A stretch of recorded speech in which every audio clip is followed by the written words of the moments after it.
Alright, shalom. First things first, all praise to Yahweh Hashem Yahushua, and I'm doing a park sit down today. Just get out the house for a little bit and to do some work, you know, and double honors to the elders of GMS and all the brothers doing the work out there. And today we're just going to touch on the Most High's love for Israel and the love for his chosen, his elect of Israel. We're just going to go through some verses and try to touch on that, and hopefully you brothers can get some edification and understand a little bit better. So let's get started. Right now, there's a lot of things going on in the world, and a lot of things that are transpiring, you know, and things are moving fast, man. These prophecies are coming to forward pretty fast here. So right now we need to get more grounded in this scriptures and get more familiar with the scriptures, and loving the brothers, man, and the elect of the brothers, and just it's getting close, man. It's right around the corner. So the Most High is giving us the signs of the time, so we might as well just go with them and watch. You got to be on your post and you got to watch, man, because things is going to come by that you ain't even going to be able to. If you're not watching, you're going to miss it, you know, and it's going to come up on you like a thief in the night, like he said. So we're closer than we think. So, all right. Right now, first thing I'm going to turn to is Isaiah 40 and 9. Y'all go there with me.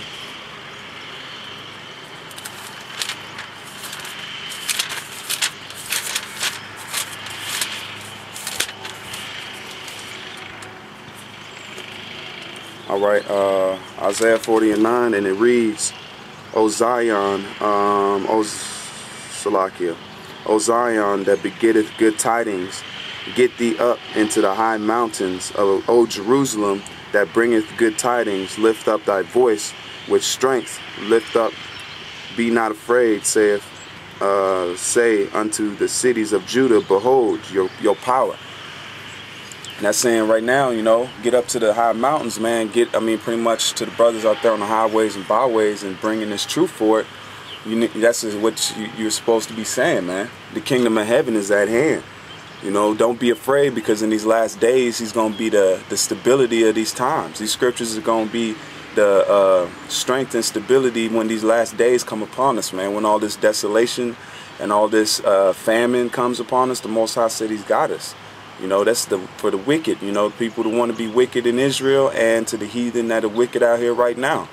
To our enemies, the Edomites, the, you know, Caucasians, from down to Amalek, Ammon, Moab, all this stuff that's coming to pass is for our salvation and their destruction. That's what he's saying here. And it says, O Zion that begetteth good tidings, get thee up on a high mountain, O Jerusalem that bringeth good tidings, lift up thy voice with strength, lift up and be not afraid, saith unto the cities of Judah, behold your God, your power. Behold, the Lord will come with strong hand, and his arm shall rule for him. Behold, his reward is with him, and his work before him. All right? So his reward is with him, because when he comes back, man, that's the kingdom of heaven. You know, when he comes back and he let all of these prophecies transpire, his reward is with him. That's going to be when you're at your rest. For you brothers and you sisters in the nation, that's going to be our rest. That's going to be a time we don't have to worry about no taxes, no kind of people coming over us, nobody looking down on us, nobody, you know, putting us down. That's going to be our rest. Let me give y'all a bit of how our rest is supposed to be. If y'all turn with me to Deuteronomy 28 and 1. This is how we were supposed to be before we went off, you know, before we chose other gods and we went astray from the Most High. This is how everything's supposed to be right here. And it says, and it shall come to pass, if thou shalt hearken diligently unto the voice of the Lord thy power, to observe and do all these commandments, which I command thee this day, that the Lord thy power will set thee on high above all nations of the earth. You know, this is a review verse, but you don't, most brothers take it lightly. We're supposed to be set as gods on this planet, you know. And it says, all these blessings shall come upon thee and overtake thee, if thou shalt hearken unto the voice, Lord, thy power. Blessed shalt thou be in the city, and blessed shalt thou be in the field. Blessed shall thy fruit of thy body, and the fruit of thy ground, and the fruit of thy cattle, and the increase of thy knit, and the flocks of thy sheep. Blessed shall thy baskets and thy stores. Blessed shalt thou be, thou comest in, and blessed shalt thou be when thou goest out. And the Lord that caused thy enemies that raise up against thee to be smitten before thy face. And they shall come against thee one way and flee before thee 7 ways. And that's not happening right now. Right now we're in a state of, how you say, I mean, we already know the curses are upon us, but we're in our mindset is totally off from what we're supposed to be at. You know, we got a lot of Stockholm syndrome going on. We got a lot of idol worship. We got a lot of fornicating going on. We got a lot of things that the Most High does not take pleasure in. So if we would have done what we were supposed to do, we would have been set on high.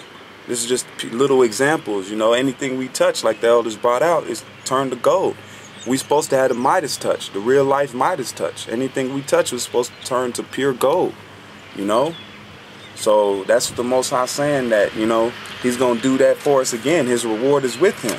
So and he's going to put it in our hearts to where we don't go off no more. And we don't have no sin in us and want to do that evil stuff. We're going to be pure again. He's going to change us, man. He's going to take away that stony heart, and he's going to put that fleshly heart back in us. And he's going to write them commandments on them. And we're not going to go off again. And that's a beautiful thing. That's what you brothers should be aspiring to have happen. Not for this thing to tarry. I mean, yeah, it's been a minute. It's tarrying now that we think. But right now we should be willing to do anything for this kingdom to come. And Lord willing, with the elect and the brothers out here that's pushing the word, that it'll come faster. I mean, it's on the Most High's time. Only he knows the time and the hour. So let me jump back into Isaiah. This is Isaiah 40:10. And it says, behold, the Lord thy power will come with strong hand, and his arm shall rule for him. Behold, his reward is with him, and his work before him. He shall feed his flock like a shepherd. He shall gather the lambs with his arm, and carry them into his bosom, and shall gently lead those that are with young, who have measured the waters of the hollow in his hand, and meted out of heaven with the span, and comprehended the dust of the earth in a measure, and weighed the mountains in scales, and the hills in balances. You know, so the Most High has the power to do that.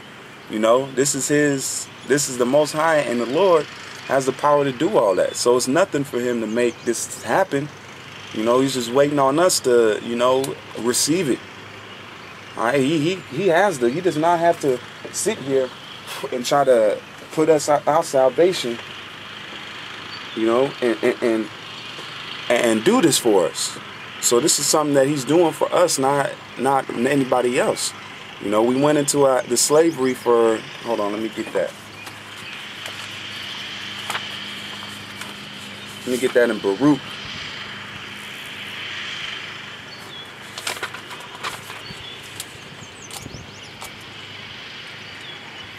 Right here in Baruch 4:6, and it reads, I'll start at 5, and it says, be of good cheer, my people, and